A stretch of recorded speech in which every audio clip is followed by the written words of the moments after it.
يضلله فلا هادي له وأشهد أن لا إله إلا الله وحده لا شريك له وأشهد أن محمدا عبده ورسوله اللهم صل على محمد وعلى آل محمد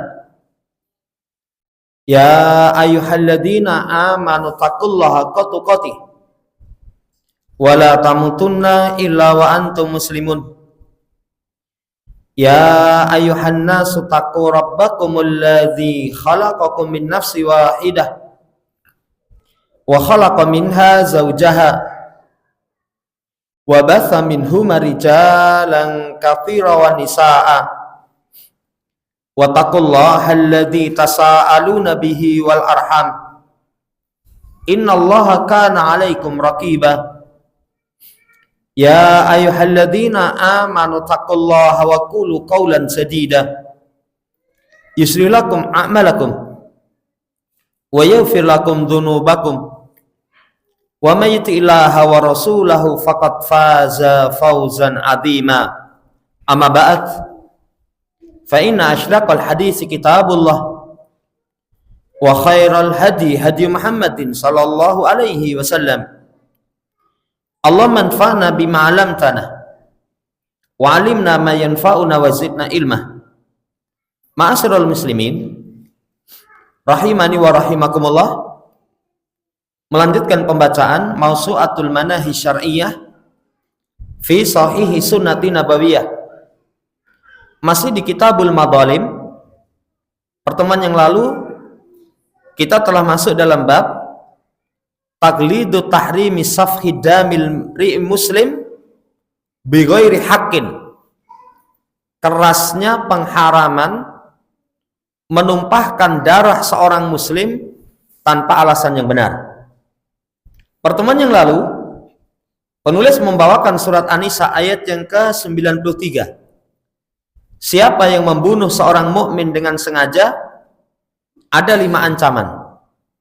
Balasannya Jahannam, lama di dalamnya, Allah murka kepadanya, Allah melaknatnya, Allah sediakan baginya adab yang keras. Kemudian terakhir, kemarin kita baca hadis, kata Nabi SAW, Qulud danbin asallaha ayyaghfirahu illa man mata musrikan au mu'minun qatala mu'minan muta'amidan.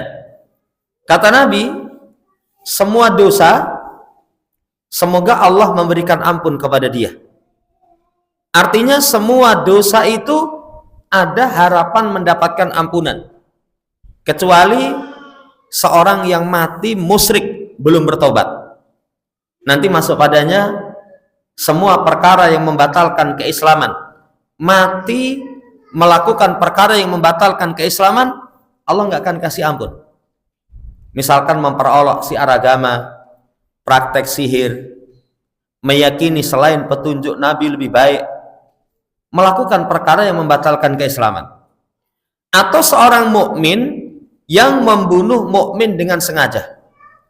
Jamaah hormati, kenapa membunuh seorang mukmin itu tidak bisa mendapatkan ampunan? Karena ketika seorang membunuh mukmin dengan sengaja, maka sungguh dia telah melakukan 3 pelanggaran. 1, pelanggaran syariat. Yang kedua, pelanggaran berkaitan tentang keluarganya. Yang ketiganya, tentang orang yang dia bunuh. Kalau berkaitan dengan pelanggaran syariat, Allah menerima taubat. Kemaksiatan apapun ada kesempatan Allah berikan ampunan. Pelanggaran berkaitan dengan keluarganya masih ada harapan. Kalau keluarganya misalkan menuntut kisos, maka kisos itu sebagai penggugur kesalahan dia. Atau keluarga menuntut misalkan denda 100 ekor onta dengan rincian, maka masih ada kesempatan untuk mendapatkan maaf. Tapi orang yang dibunuh itu sulit. Makanya kata Nabi, membunuh seorang mukmin dengan sengaja itu Allah tidak akan kasih ampun. Karena kalau sudah dibunuh, bagaimana dia bisa minta maaf? sementara orangnya telah dibunuh. Walaupun nanti ada penjelasan dari penulis. Jamaah hormati, kemudian setelah itu dibawakan hadis man qatala mu'minan faktabata biqatlihi lam yakbalillahu minhu sarfa wala adla. Kata Nabi sallallahu alaihi wasallam, siapa yang membunuh seorang mukmin kemudian dia senang gembira dengan membunuhnya, Allah tidak akan terima ganti ataupun tebusan apapun. Allah nggak akan terima ganti ataupun tebusan apapun. Menunjukkan kerasnya pengharaman jiwa seorang muslim tanpa alasan yang benar. Kemudian dalam hadis Abu Darda, hadisnya Ubadah ibn Samit, semoga Allah meridai keduanya, Rasul sallallahu alaihi wasallam berkata, la yazalul mu'minu mu'nika salihah malam yusib dama harama fa idza asaba dama harama balah. Kata Nabi SAW, seorang mukmin itu senantiasa mu'nika salihah. Mu'nika salihah itu, jamaah hormati, bersegera untuk melaksanakan amal ketaatan. Seorang mukmin itu senantiasa memiliki semangat beramal soleh selama tidak menumpahkan darah yang haram. Kalau menumpahkan darah yang haram, maka balah. Balah itu terputus semangat, hilang gairah. Ini kemaksiatan membunuh, bahaya sekali. Bisa menghilangkan semangat beramal soleh, gairah seseorang untuk melaksanakan amal ketaatan. Kemudian dibawakan hadis Anas. Rasul sallallahu alaihi wasallam berkata, "Aballah an yaj'ala liqatilil mu'min taubah." Allah enggan untuk menjadikan orang yang membunuh mukmin itu kesempatan bertobat. Tadi sudah kita sampaikan, kalau pelanggaran syariat Allah masih bisa memberikan maaf.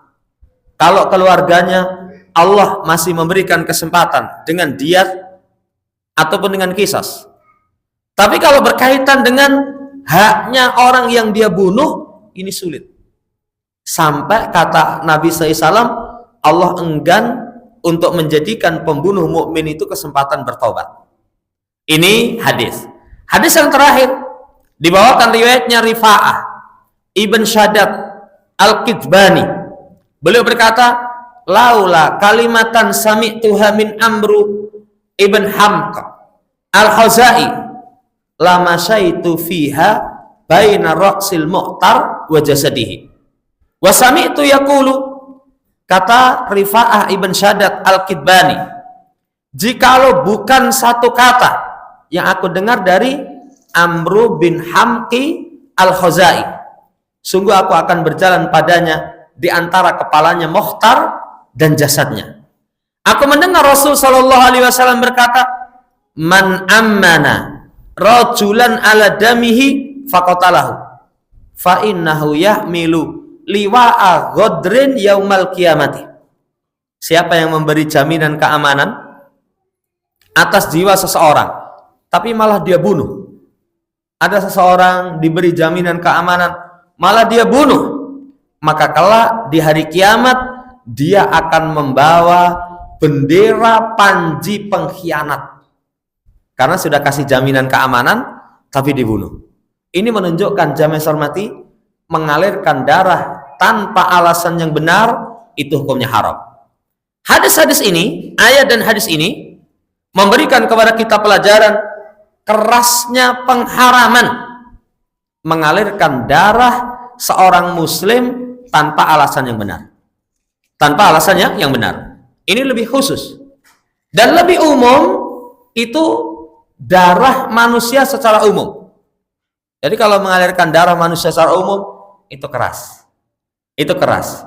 Makanya jamaah hormati pernah dibahas begal. Itu sangat keras. Menghilangkan nyawa, merampas harta, menghilangkan keamanan. Itu dosa yang sangat keras. Wallahu ta'ala alam, ini yang pertama.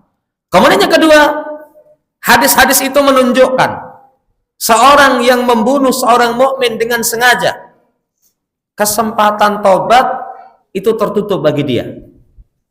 Lalu bagaimana kalau dikompromikan dengan ayat surat An-Nisa ayat yang ke-48? Innallaha la yaghfiru ayyushraka bih wa yaghfiru ma duna dzalika liman yasha. Nanti sampai pada ayat di surat Al-Furqan ayat 70. Sesungguhnya Allah tidak mengampuni dosa dipersekutukan dengannya, dan mengampuni apa yang di bawah itu siapa yang Allah kehendaki. Bagaimana mengkompromikan Allah tidak akan memberikan taubat kepada pembunuh mukmin dengan ayat ini? Kan kalau ayat ini yang Allah tidak kasih ampun itu cuma syirik, pembatal keislaman. Adapun maduna dalika, apa yang dibawa kesyirikan, itu ala masyiatillah. Ala masyiatillah. Demikian pula tadi disebutkan di surat Al-Furqan ayat yang ke-70, illa man taba wa amana wa amila amalan salihah faulaika yubaddilullahu sayyi'atihim hasanat wa kana Allahu ghafurur rahim. Kecuali siapa yang bertobat, beriman, beramal soleh, maka mereka itulah yang Allah akan ganti kejelekan mereka itu dengan kebaikan, dan Allah pengampun lagi belas kasih. Jamaah hormati, kan jelas membunuh mukmin itu bukan termasuk kesyirikan, termasuk dosa yang dibawa kesyirikan. Kok tadi diterangkan Allah enggan memberikan taubat, Allah enggan memberikan taubat. Saudara yang saya hormati, nanti para ulama mengatakan, pertama, yang tidak Allah berikan kesempatan taubat, yang Allah tidak memberikan ampunan, sebagian ulama itu bagi al-mustahil, orang yang menghalalkan.